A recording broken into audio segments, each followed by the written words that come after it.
and please practice these all things in your day-to-day activities, and at the same time please have the good connectivity with your studies and improve your knowledge. Now in the previous class we have discussed about the three more indicators about the erosion, transportation and deposition, and before in the last previous class we discussed about the weathering. So these are the four important factors which are helpful for the formation of the different rocks. The rocks which are formed with the help of the volcanoes is known as igneous rocks, and the rocks which are formed with the help of the movement of the air and water, and which change the huge rocks into the small particles is known as the sedimentary.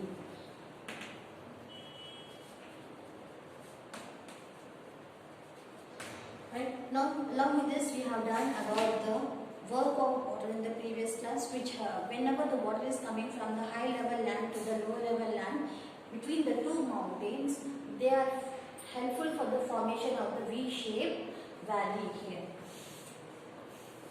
Now when the water is coming from both the mountains at a time with a great force, here you can see the formation of the V valley.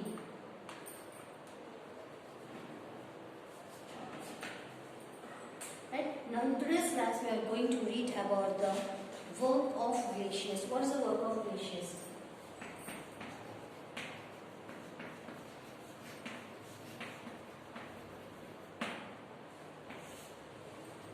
Now page number 23. In every cold regions like Himalayas or Alps, it snows heavily. They get snowfall instead of rainfall. Now here in our North India, in Himalayas, there is as the season changes, as the time changes, the weather will be very cool, and instead of having the rainfall, we can observe or we can see the snowfall there. Here we don't have the snowfall in our regions, but here the areas which is completely away from the equator or very near to the polar regions, in those places we can see the snowfall. Now what is the equator here? Equator is a 0-degree latitude where it divides the north and south hemisphere equally into the two parts. Now just above the equator here we have the tropic of Cancer, above the Arctic Circle, and in the polar region, the places which are very near to the Arctic Circle or the polar region, those places will be having a very cool climate. So here in our country, the Tropic of Cancer goes across the Gujarat, and above that here we have the Arctic Circle. So in the in the northern part of our country, the Himalayas are having a very good snowfall instead of rainfall. So this is how the river Ganga is formed from the glacier. The landmass, the high hills which are covered with the snow.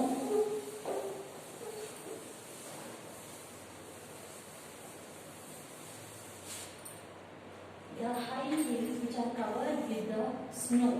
This part is known as a glacier. When this snow is coming down due to the force of gravity, the earth is having, now whenever we throw the things up, it will come back again and fall on the earth. How it happens? Because of the gravitational force. In the same way, whenever the snow falls on the mountains like Himalayas, they will again come down due to the gravitational force in the form of the glacier.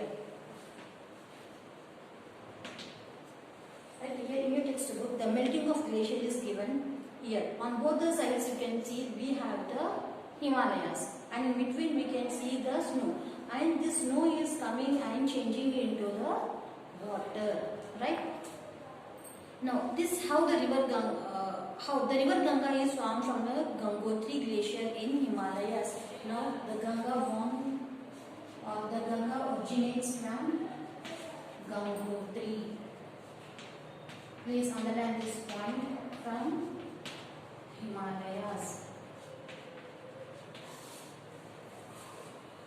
Now the slow movement of the mass of ice is called a glacier. This is how this river formation is happening because whenever the glacier, the snow is coming down slowly and melting into the water is known as glacier.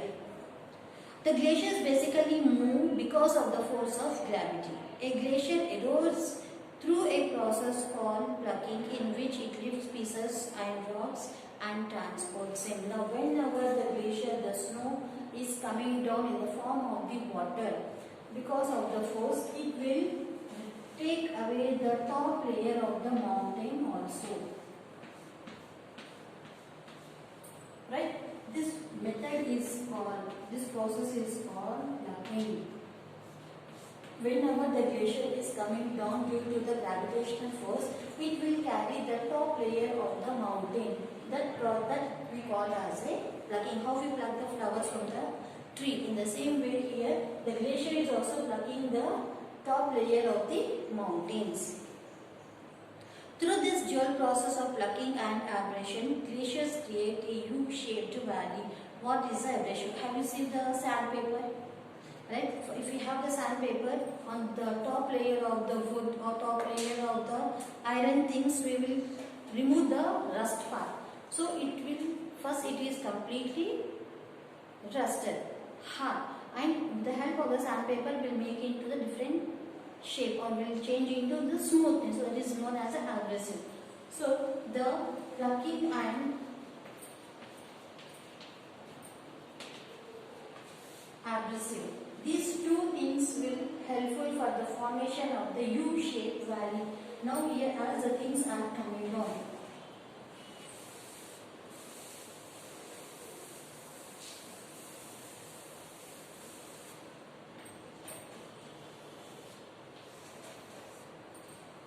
Right, in the previous class we discussed about the V-shaped valley where the water is coming down with the great force from the high level land to the low level land. And when due to the force of water when it is digging the ground deep inside, that is known as a plump pool. Now here in this section, now when the water, the glacier is coming down with the help of the gravitational force, here the things are eroded. Right? The glacier, the plucking and abrasive is changing the huge mountains into a U-shaped form. So it is called as a U-shaped valley.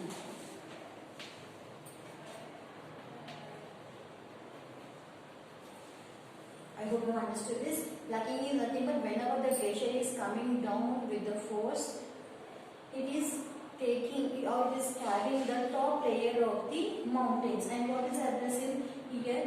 Due to the continuous flows, the eroded rocks are eroded mountains are changed into the smooth things, and they are carrying the small dust particles or the small sandy particles. So here you can see the formation of the U-shape. So this we call as a U-shape valley. The U-shaped valley takes place or forms with the help of work of glacier.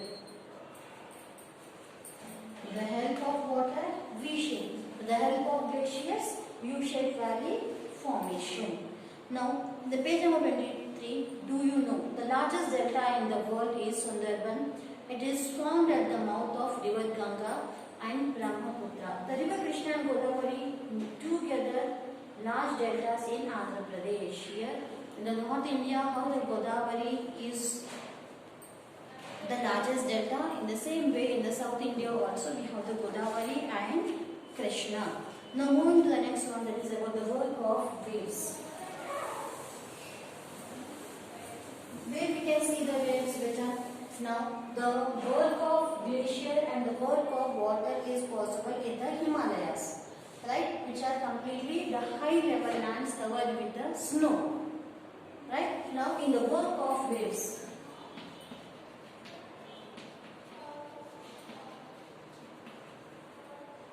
where we can see the waves here, very near to the coastal area, the connecting point of the land and water, or where the land and water are joining at one place is known as a coastal area. In the waves also can be seen near the coast, in the huge water bodies. The erosion deposition by the sea waves gives us the coastal landforms. As waves continuously strike at the rocks,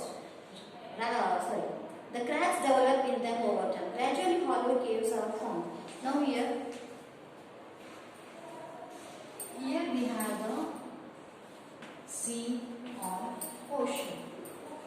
Whenever the high waves or the low waves takes place near to the land area, and mostly from thousands of years ago, most of the rocks came down from the high level land to the low level land due to the force of water and air. In the same way, what all the rocks are present very near to the seas. If you have visited to the marine beaches or near the coastal areas, you can observe there will be a huge rocks, and the huge rocks will be in the different shapes.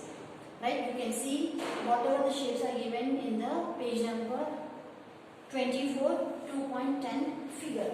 Now here, due to the flow, whenever due to the force of air, the waves are coming to the touching the land and they are again going back. Due to the continuation of this, due to the effect of the movement of the waves coming and going. So in this time only we can able to see the formation of the different rocks in different, the change in different rocks and how they are shaped very well. Here we can observe that here actually the sculpture has done that all, and here we are placed like this. But all the shapes are done with the help of waves, nothing but the water. So here we can say that the water having the very good energy to, or having the great force to cut the huge rocks also into different shapes. Now here, sea cave, sea arch, stairs and sea cliff. Here if you see this whole pictures, it will be very easy to understand that the water have the great capacity to cut the rocks. Here whenever the continuation, whenever there is a continuous process of movement of the water from the high level waves to low level waves, when they are coming to the land and touching continuously to the rocks, they will change into different shapes.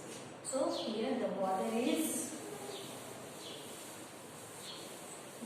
contains very great force which will change the huge rocks into the different shapes, mostly in the coastal areas.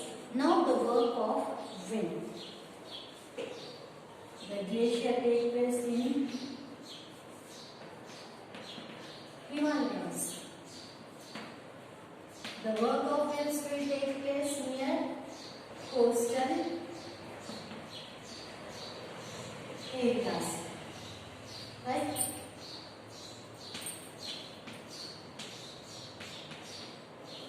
The work of wind. Mostly here the sand dunes are formed. Right? Where we can see the sand dunes in the desert area. So in the previous section, we read about the changes caused by the water on the lithosphere. Lithosphere is nothing but the huge rocks. In this section, we shall read about the changes in the atmosphere, particularly the movement of the wind. What's the movement of the wind? Moving the air from one place to another place depending upon the force. So wind is dominant agent in the hot deserts. About 1/5 of the world land is made up of desert. What's the percentage of the desert area in the world? 1/5.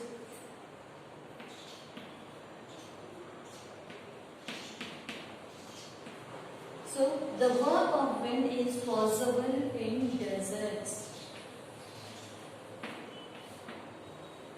So in the desert area, throughout the whole land is covered with the sand, and the formation of the small mountains we can see, they are called as the sand dunes in different shapes. These are the sand dunes. How the sand dunes are formed? Because of the movement of the wind from one place to another place. Whenever the wind blows with a great force along with the air, the soil also will be carried and they will be transported to some other place and they are deposited. So here we can see different forms of the sand dunes. Mostly the work of wind is possible in the desert area. Now, moving to the sample that is about from the page number 25. Due to weathering and persistent wind action, there is a large accumulation of fine sand in many deserts. These form sand dunes. Here beta, even sandy soil is also helpful for growing the different food crops. In the same way here, as the sand is moving from the one place to another place, right? As sand is moving because of the help of air from one place to another place, it is depositing the fine salt in one particular place. So that we call it as a fine, they form the sand dunes. These are unstable hills of sands which move with the strong winds. They form a number of shapes as they move and settle down. The fine dust blown beyond the desert limit is deposited on neighboring lands. Usually it is yellow in color and very fertile. A very smooth sand soil we can observe whenever the movement of the air takes place. It is carrying the very fine sand, and that sand will be yellow in color, and that we call as a loess. The fine and yellow color sandy soil or sand soil is known as loess. The very fertile and yellow color sand soil is known as loess. Loess, in fact, the fine loam rich in lime, very coherent and extremely porous. The plains formed with the deposition of the loess are called loess plains. Here, wherever we have the loess plain areas, those are helpful for the growth of a small plantation or the vegetation. Now, here various types of sand dunes in Sahara desert. The different shapes you can observe. Here, this desert is in Sahara. It is nothing but in the Africa. Now, moving to the last paragraph, that is about the action of vegetation and the human beings. In this section, we shall briefly examine the impact of biosphere on lithosphere. What is the biosphere? Nothing but the life. How the life is taking place. Without air and water, life is not possible at all. How air and water act as a main indicator in the change of the lithosphere. How the huge rocks are changed into the small particles finally, and they are helpful for the crop. So that happens because of the air and water.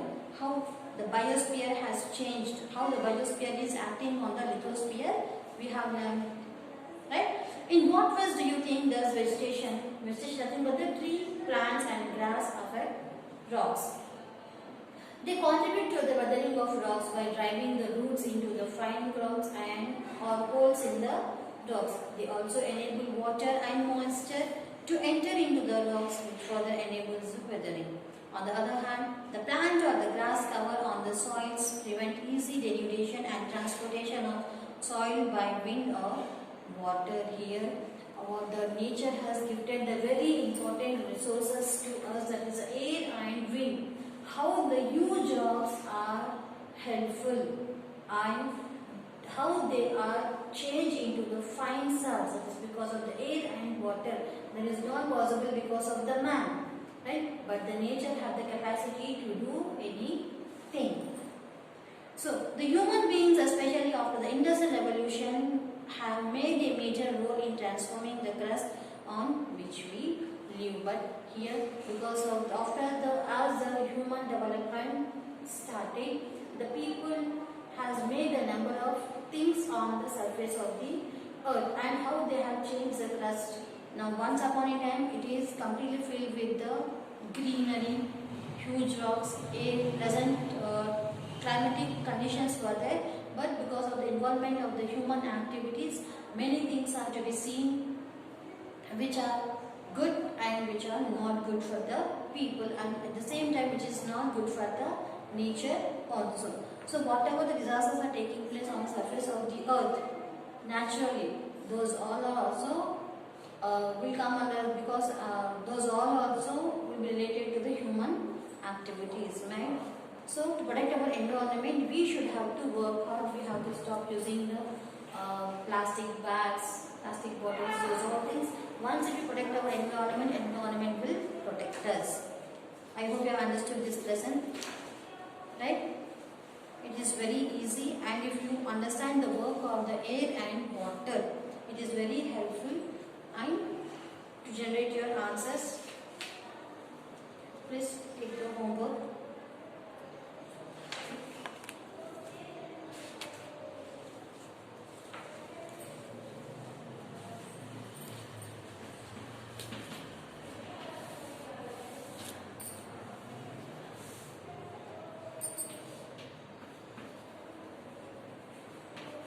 Lesson